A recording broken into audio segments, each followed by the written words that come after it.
Hey, welcome into Restaurants in Pop Culture. I'm Jensen Cummings. That's 3-2. What's going on, man? You ready for RIP3 today? I'm ready. Let's hit it. I'm loving this, man. And you never know when you launch a new show how it's going to go. But just a humble brag, and Chris, I haven't even told you this, but our first 2 episodes, full watches of the show, is over 37,000 people have watched the show. And our clips, the last number I saw a couple days ago was 760,000 people have looked at our clips on Insta. So we might be onto something here, you know. I think this is a great crossover type thing where we got the restaurant world and we got this movie and film world, and maybe they're kind of converging right now in this moment. And I think the Bear is having a lot to do with that, and the fact that you and I now are giving some commentary to that, I think people are into it. I think they've been waiting for it. So I think I want to really kind of activate our restaurant community and get them more hyped up, more excited. I don't know that we can do that. The Bear is definitely doing that. And I think a lot of the movies and films in the past have done that. And a lot have also turned us off from, all right, here's another chef yelling and throwing plates and stuff with no context, no color, no depth, no nothing. So I think that's, let's bring that to the table. So I'm excited about that opportunity. So for anybody who doesn't know, now you know, we're talking restaurants in pop culture. This is presented by Squared Hemp Sodas. And we got to hear from our guy Ted Whitney last week. He's pumped. His clip talking about the Farm Bill legalizing hemp THC in low concentrations in the drink that has like 70,000 views. So he was like super pumped up. I was like, watch out, Ted, you might become a little mini celebrity in the for real soda world. So, and you heard it here first. You heard it here first. I mean, it's not even like released yet. I think it's coming out this week. They keep getting delayed. So we're on the front end. We're breaking news over here. All right, let's get in the mood a little bit. Let's give them a little 3-2 in the kitchen. Let's get a couple seconds of this, a little head bob, and get us in the right frame of mind to get into RIP3. Here we go.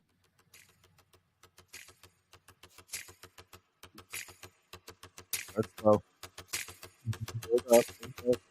I'm in the kitchen about to give y'all the best of me. Food for your soul, and they got the proper recipe. Don't ask me where I've been, cause I'm on a different mission. Play your own position while I'm talking with precision. Cause y'all, I'm in the kitchen about to give y'all the best of me. Food for your soul, and they got the proper recipe. Don't ask me where I've been. We gotta have you do this live one of these shows. Hell yeah. While I'm talking with precision. I be chefing in the kitchen now. Let's go. All right, you know what?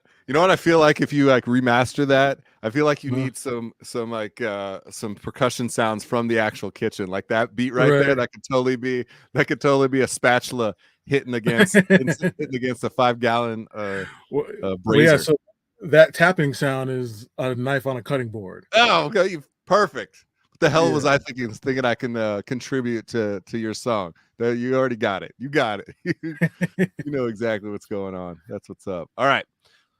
Everyone, let's get into a little RIP003. We're talking The Bear episode 2, Pasta.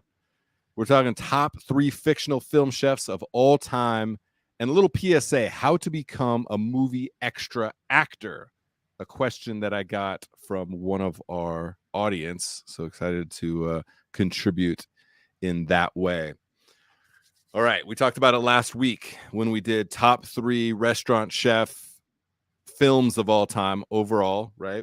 What was your number 1? Chef. Yes, Jon Favreau's film.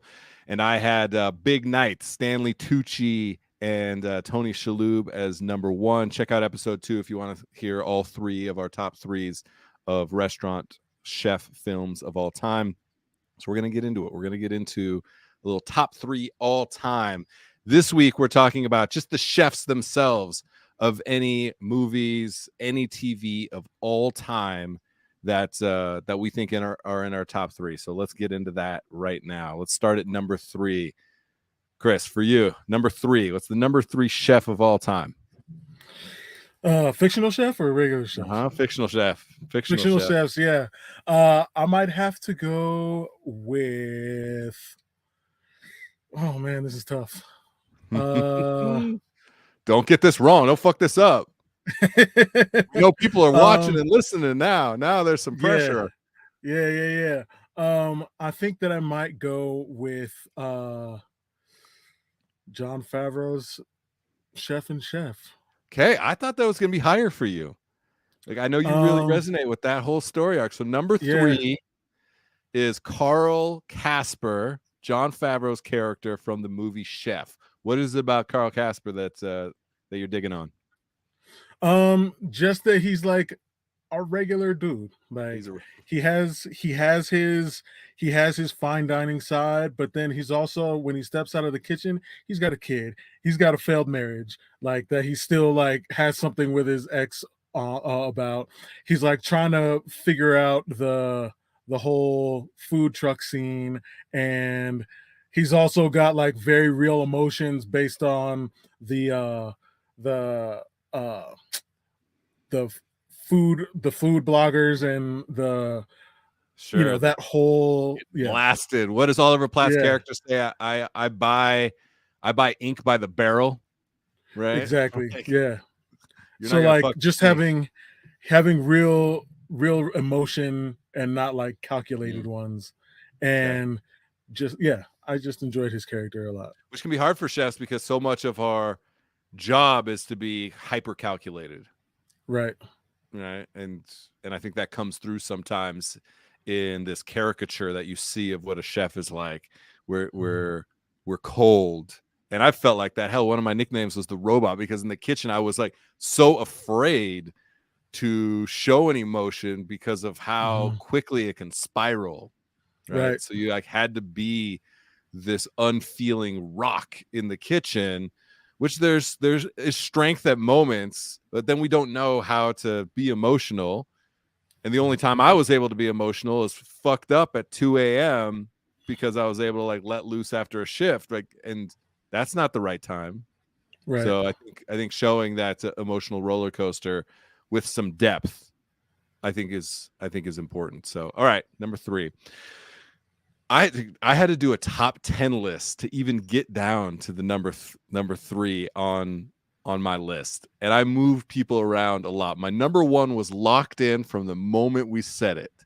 2 and 3 all the way down through 10 were all over the place. It was a lot harder. I was like, oh, I really appreciate this about that character. I fucking despise this about them. But is that good? Like I was really having to challenge my preconceived notions of what makes a good chef. And then I said, what is my criteria? Is it that I'd want to work for them? Is it that I think they're interesting? Do I like their food? So I had to come up with this amalgamation. At some point, somebody challenged me to say, what is your criteria? How did you scale and weight what your top chefs were? I found myself going back. So I'll give you all 3 chefs have been on screen 2007 and back. I haven't had anybody more contemporary than 2007. So I thought that was interesting. Well, so who knows? Carmy was not one of the even top 10 chefs. Carmy's got a way to go. It might be season 3 that Carmy cracks into the top 10. Number 3 for me was a strange find. I had to go back and I watched some of these movies again. Number 3 for me is Leona from Mystic Pizza. A total chick flick rom-com, 1988, 89, something like that. Julia Roberts, right? Vincent D'Onofrio. It was really surprising for me.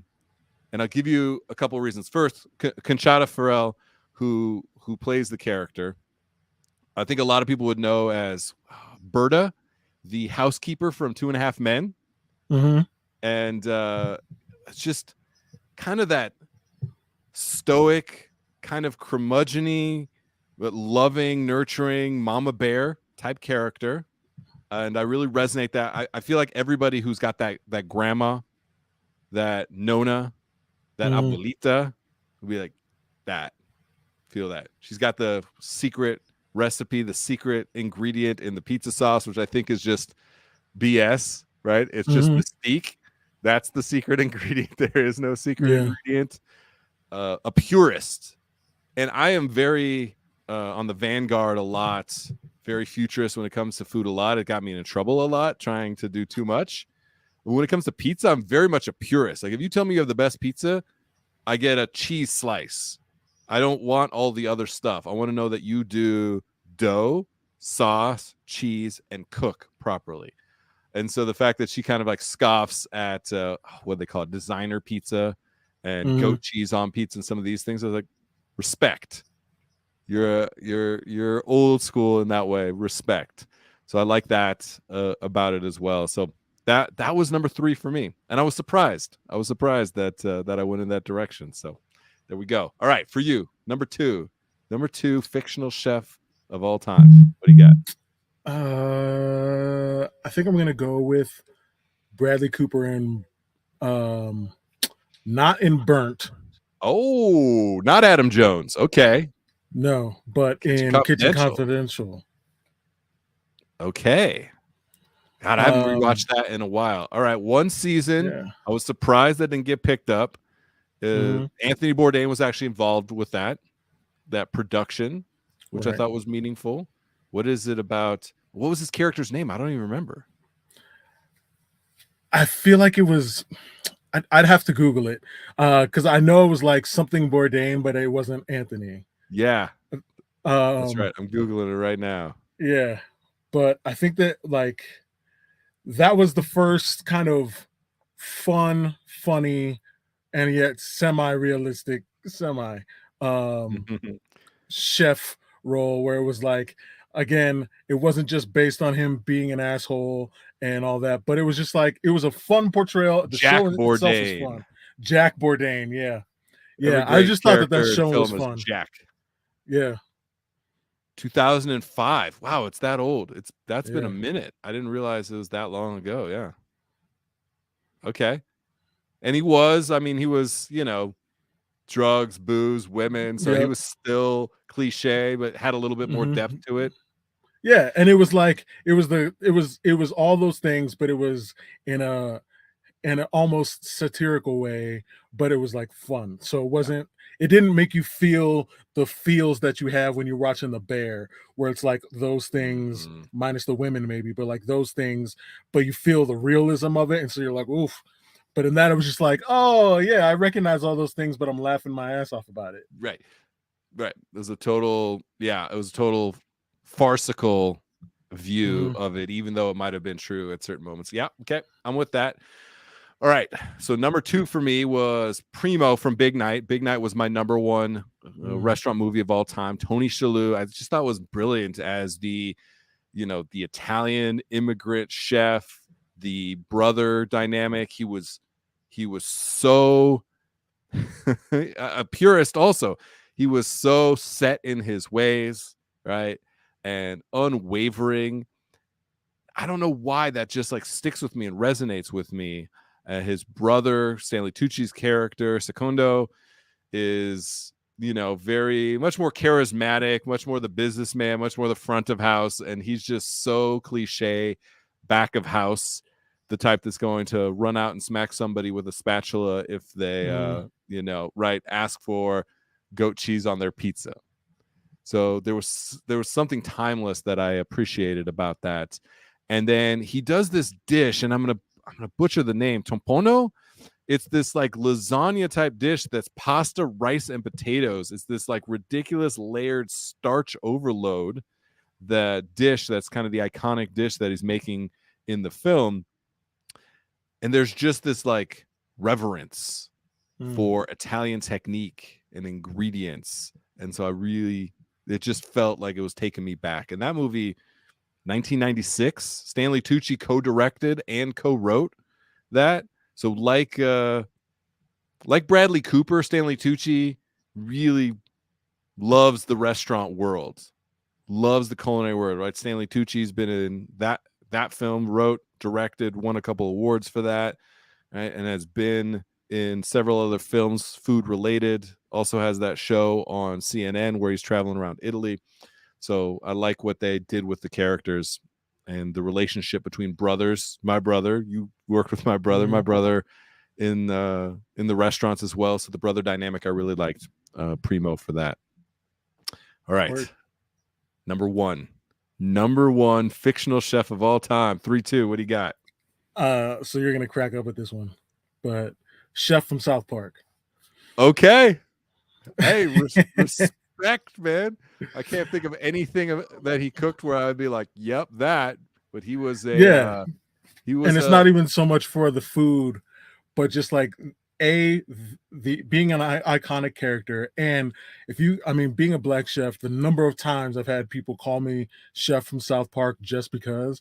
And then one thing that I definitely relate to is making up songs while I'm in the kitchen and like singing and dancing around and stuff like that, especially when I'm in a kitchen environment that warrants that type of, joy and kind of loose atmosphere where you can be goofy and still cook. And so like being with the line cooks and us like making up songs and dancing on the line while we're cooking and stuff like that, like I'm all about that. So to me, just the iconic nature of Chef's character and the fact that he brought joy to people by cooking them food and singing songs, like there's nothing wrong with that at all. Yeah, and he really always had some sage-like advice, right? Yeah. Sometimes he was a slight degenerate, like many chefs, right. And then he would just drop some knowledge on those kids. Sometimes in a completely backwards and roundabout way, like it still landed a lot of times. There was life lessons for sure. So, okay, yeah, all right. It's I don't know if I'm gonna go stage for a chef. Right, definitely not. Yeah, the reasons why doesn't have anything to do with his the culinary prowess is not the reasoning here. Yeah, no, not at all. Okay, all right. Number one for me, equally maybe out there, is Remy from Ratatouille. Number one. I felt that coming. I'm gonna be honest. I felt that coming. Number one. So we both went with cartoon characters. Because I feel like we've talked about it. Chefs were slightly cartoon characters as it is. So it's fitting that our number ones are both cartoon characters. Remy is the most talented chef we've ever seen on the screen. Right? Like what he's able to do with food was unbelievable. And the fact that it also, had this like fable sense to it where anybody can cook doesn't mean that anybody can cook, but a great cook can come from anywhere, right? I think is important. There was just so many laughable things about it, but again, the reverence and the deep love for food was so interesting to me in that character. That this come up story, I think a lot of us love. We didn't quite fit in anywhere. And we found the kitchen and we like found our people. We found this place, this purpose. We could be great at something. And so I think a lot of us start from, nothing, this rags to riches type scenario. We were, undervalued, underappreciated. And then we hit stardom, right? There was this like all of a sudden we were the cool kids and didn't quite know how to handle it. So there was a lot of these compelling stories for me that felt very real. It just took a fictional rat to be able to bring a lot of those out. So Remy, and this is great. Great restaurateur Joshua Binning, who's got Lucha Cantina out in Indiana, said that you and I need to review Ratatouille. So Josh, if you're watching, I told you, I leaked this already, that Remy was going to make an appearance on our show for the first time, because Remy is my number one fictional chef of all time. There we go. There it is. Our top three. Who would we get right? Who would get wrong? Who would you add to the list of your top threes? So good stuff, man. Ooh, I love that. We're going to do another top three next week. I don't know what yet, but something. We might figure it out during this show even. If you have suggestions on a top three that you want to hear, let us know in the comments for sure, wherever you're watching or listening to this. All right. I mentioned a quick PSA. So I'm going to take a look at this. I found an article and an organization. So I want everyone to check out backstage.com if you are interested in becoming an extra in a movie or TV show. This actually came from a question. I got a DM on Instagram. Somebody asked on the Bear, hey, the people that you see in the background, are those people real cooks? I was like, I have no idea. I'm guessing that they're just extras, and they threw some fake tattoos on them and threw them in the background, said, hold this knife and pretend like you're cutting some celery. And there we go. And I was like, why not? Why couldn't we have restaurant people in these movies, in these TV shows as extras, as background? So backstage.com is a place that they will actually give, they said, a couple hundred announcements of extra opportunities, background actor opportunities every single week. So a lot of stuff. You do not need to be unionized. You do not to be in SAG, the Screen Actors Guild. You just need to have a headshot, basically, is all they said, and have right timing. About $100 to $200 for a day's worth of shoot, which for some people in restaurants is more they're getting paid at the restaurant, unfortunately. So Facts. you know what I mean? So there's something there. And it was interesting with this headshot idea. I was like, oh, great, it's got to be this glamour shot. They actually said, no, don't have this beautiful touched up thing. Show yourself in reality what that's actually gonna be represented on screen. And I got me thinking, the fact that I mentioned Carmi's 773 area code tattoo. I've even seen some pictures and stuff of Will Poulter's character, who Marcus, I think, stages with, is what it looked like. I haven't watched the episode yet. Who's all tatted up, and I know that Will Poulter is not tatted up. So basically, they're saying, "Hey, you want to be a chef? You have to have tattoos." Well, I mean, you and I, a lot of us have tattoos. Yeah. So make sure your headshot is a body shot, and you got those tattoos showing off. Because I think that might bring some authenticity. And hey, maybe it means you spend an hour less in hair and makeup. That could be the difference, And the fact that they put a knife in your hands, it'll actually look like you know what you're doing. Could be a thing. So anybody looking into it, backstage.com, check that out. A little PSA for everybody. All right, here we go. A little drum roll. We're going to talk about The Bear, Season 2, Episode 2, titled Pasta. We're going to give you our out of 10 rankings, and we're going to talk a little bit about the highs and lows of why we ranked it as such. So let's drop that number 3-2 in 3, 2, 1. 7.3. 8.3. Whoa, you went way up. I went down 1 point. Really? I thought that episode 1 was exactly the same as episode 2 in the level. I was like, I couldn't give them both a 7.4. That's just not a thing. I either thought it was going to be a 7.3 or 7.5. I'll tell you why. I want you to go first, but I'll tell you why I dropped it down just a little bit. Still great. Still a great episode. But I think you went from 7.8 to now, what did you say, 8.3? Yeah, it was. Yeah, I think last time was 7.8. Yeah, 8.3. All right. So talk to us about episode 2. What was a couple of things that you liked about it? What I liked about it is getting to see. This is another element that people don't usually get to see when you're seeing the behind scenes of what it takes to start opening up a restaurant. All of like the construction stuff and we might have mold. All of like the Richie with the broom handle or whatever. Yeah, exactly.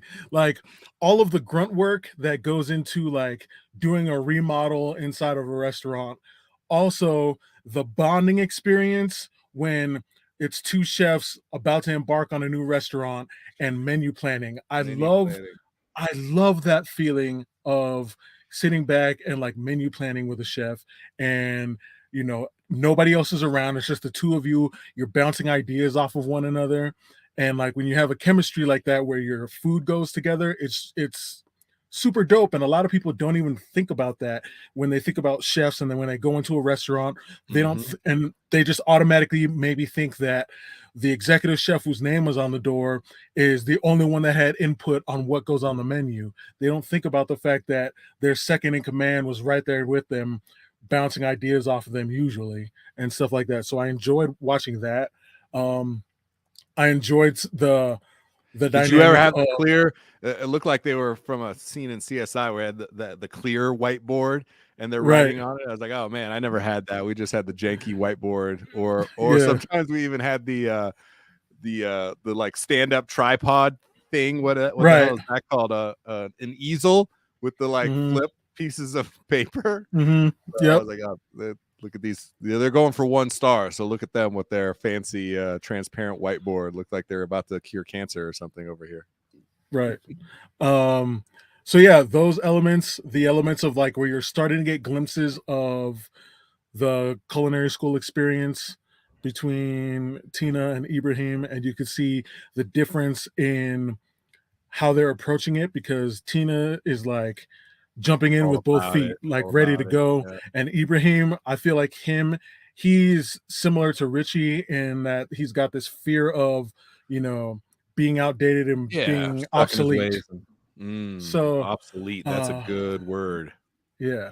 So I feel like they both have this thing of fear of obsolescence, and his is coming out in a way of just like, being fearful of the new techniques and the new things and the new people. And whereas Richie's is coming out and just like trying to be a know-it-all and trying to overexert himself into the construction and stuff like that, and people being like, hey, this isn't the best way, and then be like, no, this, I've seen it, do it this way. He said he's trying to assert himself. Yeah. So yeah, without going on a whole tangent, because I'm sure we'll touch on some other things in a minute, but that's why, to me, just like the whole vision of even more behind the scenes stuff that's very real to us that a lot of people don't even think about when they think about restaurants. Yeah. All right, I'm going to show you the scene, everybody. A little glimpse of the scene. That was my favorite scene. I mentioned my favorite scene in episode 1, Tina and Sidney. I also mentioned that Sidney was a character that I just really couldn't connect with in season 1. Now, in back-to-back episodes, Sidney has had my favorite scene in here. So let's check out a minute of this real quick. I read about restaurants in the papers. Oh my God. They're hard, and a lot of them. Yeah, a lot of them don't work out. Yes, we've actually had this conversation before. They don't. That doesn't mean that you won't. So then, what does it mean? Why are you bringing it up? It's just interesting that the backup plan is now the only plan. Okay, this is not last time. I know it's not last time. I am in a different place in my life, in a better place, I think, and I know what I'm doing. I've learned a lot of lessons. I'm still learning, which is actually a good thing. And also, I'm not alone, like, in your house. I have a partner. And you trust him? Yes. I'm just asking. Okay. That parent-child dynamic where it's like, are you going to get a real job? This is your backup plan. I've talked about, for myself personally, how empowering it was, the fact that I'm the 5th generation of my family being in the restaurant business, right? We opened our first restaurant in 1900, Little Falls, Minnesota, called La Fond House. That was great-great-grandparents, great-grandparents and grandparents had bars and restaurants in San Francisco. My dad's 3 younger brothers all in restaurants. My younger brother we worked with in restaurants. So it's in our blood. It's in our DNA, for better or worse. We're gluttons for punishment.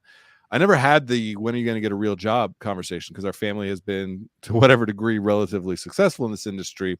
Sometimes I wish somebody had the real job conversation with me at times. So I understand that. Rick Bayless, specifically, we talked about last show, called out a scenario of, if you're the mother of a teenage boy watching that show and he says, Mom, I want to work in a restaurant, would you let him? He said, no, you wouldn't. That's like the worst profession in the world. The black eye that our industry has now, we not only have to convince people, kids, adults, lifers in this industry to come and work at a restaurant, because restaurants have been exposed as potentially not a great place to work. We have to convince their parents as well to say, hey, you're 16, go get a summer job at a restaurant. That's not what parents are saying anymore. And that's a big vulnerability. So we need to really nurture that conversation. And the fact that they're having that conversation, I thought was very important. The fact that in season 1, Sidney had a breakdown that they talk about before, and then she had a breakdown at the end of the show because of the dynamic of restaurants, I think is an important aspect. Plus, Meteor Man, Robert Townsend is Sidney's dad. I did a double take. It took me a second, and then I was like, oh, I know who that is. As soon as he showed up on screen, I was like, yes! Yo! Let's go. Oh, man. That was a 90s throwback for sure. Seeing Robert Townsend. And most of it is just because, like, I literally said to myself a couple of days prior, I wonder what Richard Townsend's been up to lately, because I saw one of his movies No, on like shut up. Pluto. Come on. And I was like, what has this dude been up to? And so when he showed up on the Bears, like, oh, it's like the universe heard me. Anyway, keep going. Seriously. I think it was your iPhone heard you, and Right. you know, it happened. iPhone was giving you subliminal messages saying, Yeah. you know, Robert Townsend, that guy needs a SAG Screen Actors Guild award for his co-star role. So really like that about it. What else did I like? I like the emerging relationship of Neil and Richie, right? Yelling at each other about calling mom. I think that's a lot of fun. Matty Matheson is just bananas, right? And so I like him getting a little bit more screen time, and it's a great way to do that. The relationship between the two of them, I think it's going to be more a part of the show than maybe even Carmi and Richie, which was really the focus of the first part. So what I didn't like, you mentioned it, I hate the fact that they're in culinary school. I fucking hate it, man. I saw that. I even saw it in the trailer. I don't want it. I don't like it. I feel bad for my favorite character, Tina, that has to go to culinary school, and Ibrahim is feeling it even more and telling her, don't look them in the eyes. Like, these culinary students are going to take your soul if you look at them. A couple things. In episode 1, they're writing out the budget on the cardboard box, trying to figure out if they can make it. They're pitching Cicero on getting more money. They bring in, oh, what's her name? Sister. What's sister's name? Oh, no. Nat. Abby Elliott. I know the actress's name. To Project Run. She's going to be more a part of the show. And then all of a sudden, going to culinary school is in their budget? Going to culinary school is not in their budget. That is not in the budget of that restaurant, as the way that they're breaking down what they're trying to do in this episode. She's mentioning the cost of things. She's like, well, you said that was going to be $2,000. It's actually $3,000. That's the reality of it. The fact that they're sending 2 people to culinary school, Ibrahim says it. I already know all this stuff. And Sidney says, well, it's about repetition. You're not going to get repetition of what you're doing in a 1 Michelin star restaurant at culinary school. You're not. So that, for me, it feels forced, so that they have an opportunity to comment on culinary school, which I am sure there's going to be parts of them commenting on culinary school where anybody who went to culinary school, you and I included, are going to be like, oh, yeah, that's some real shit right there, because they're really good at that real shit. So I know I'm going to appreciate parts of it. It just, to me, feels contrived. It feels unnecessary. It feels like they're forcing a round peg into a square hole. And again, the fact that my favorite character, Tina, has to go there and doesn't get to do fun stuff like being on the whiteboard or finding molds, like Neil and Marcus and Richie are, feels like I'm going to go, damn it. I have to watch Tina in the culinary school, toque and everything. So that's what I didn't like about it. 2 little things as we're wrapping this. Nuggets, I noticed it, didn't mention it from episode 1, but corner. Richie said corner in episode 1. They said it twice in episode 2. I'm waiting for the behind. So they're like, they keep giving us those little bits of restaurant jargon that I appreciate. And can I also just take a second to get your take on the soundtrack? I think they're killing it with the soundtrack. Yeah, I'm not mad at the soundtrack. I thought were good, both episodes. Little songs in between. I'm like, oh, wait a minute. So what do you think about the soundtrack? Give a quick comment. That'll be our last thoughts. I'm not mad about it. I feel like it's the music that they choose seems to be very appropriate for the mood that they're emitting with it and that they're trying to build with it. So it doesn't seem out of place. Do you think that when I listened to the opening sequence in this episode, I was like, nice. I had the same. I was like, oh, okay. Yeah, exactly. I was like, oh, I hear you. I see what you're trying to do here. And then it made me think about episode 1. I was like, okay, there were a couple of songs, and then I was more noticing of it. And I think when the soundtrack can become a character, I think is a powerful thing. I think of the Seinfeld opening ditty there. Like, you can create that. It doesn't have to be a unique song. I think James Gunn, Guardians of the Galaxy, maybe does one of the best jobs of making music a character in that. And I felt like there was maybe a little bit of effort to do that, not to the degree that they did in Guardians of the Galaxy.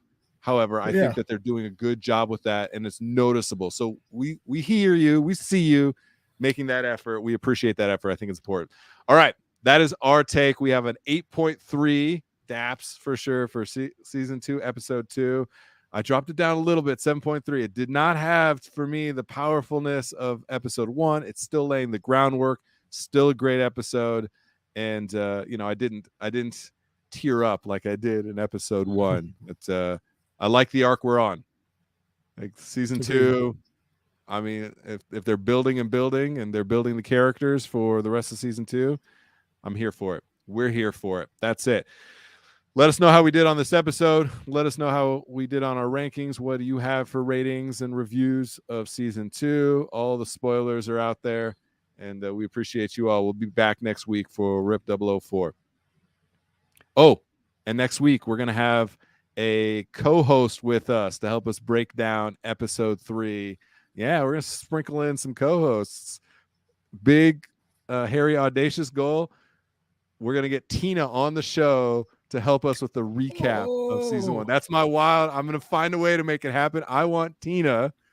I want Liza Colon-Zayas to be on the show to help us with the recap of season 1. That's how wild we're getting this season. That'll be so dope. Yes. Right? Come on. I'd love it. All right, everyone. That's it. Cheers.